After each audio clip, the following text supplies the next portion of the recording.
Public defenders are lifelines for countless Americans with limited resources, but these unsung heroes have been overworked. They've been underpaid for far too long as millions of people continue to suffer financial hardship due to the pandemic. It makes legal counsel almost inaccessible.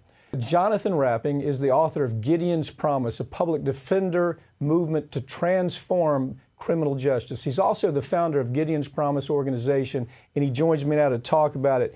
Jonathan, first of all, thank you for the work you're doing out there. There are not a lot of folks doing that. Tell us how your organization got its start and what it provides. Why is it so important to Americans? Yeah, Mike, and thank you so much for having me and giving us space to talk about this.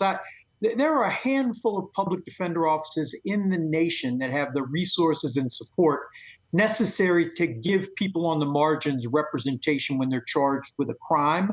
I started in one of those offices, and then after a decade, I moved to the South to do work in Georgia, Alabama, Mississippi, Louisiana.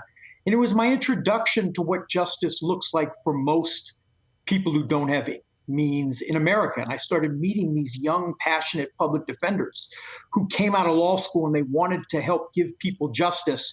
And they came into systems that just beat the passion out of them, that it accepted injustice as the norm. And within a few years, they would either quit or they would become part of the problem. They would be part of a processing conveyor belt. And so Gideon's Promise started as an organization to give training and support to public defenders in places that are most dysfunctional. Jonathan, you know, we all know the Sixth Amendment, it provides that every American is guaranteed the right to counsel under the Constitution. But the unfortunate truth is millions of people simply can't afford representation they need. And the problem is, it seems to me, one of the biggest problems you're faced with is every time a budget needs to be cut, they cut it here because it's easy on the chopping block. Nobody gets mad. If you're close on a budget cut, take it away from the people that are defending, that are involved with criminal justice process, the public defenders. Talk about how this influences verdicts all over the country. Absolutely. So when you say verdicts, that assumes that there are trials. And the reality is in our criminal justice system, less than 5% of the cases end up even going to trial. The system has become so overwhelmed and so under-resourced that prosecutors have found ways to use tools at their disposal to coerce people into giving up their right to trial and to pleading guilty. Prosecutors do that every day by holding people, asking people be held pre-trial who are presumed innocent on money bonds they can't afford, by what's called stacking charges, overcharging people to make the cost of going to trial unbearable, by asking for draconian sentences with mandatory minimums. And without public defenders who are there to resist prosecutors at every step of that process, prosecutors are able to simply process people through the system and coerce guilty pleas. No real justice.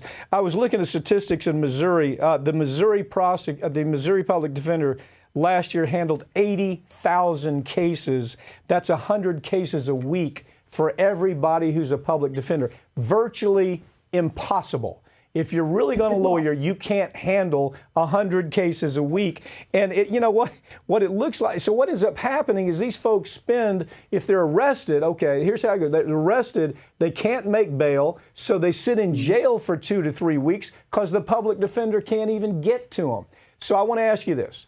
The pandemic was absolutely horrible for most of the economy, and millions of Americans are continuing to suffer financial hardship. How has those past year impacted the caseload of public defenders? When I look at these numbers, it's startling.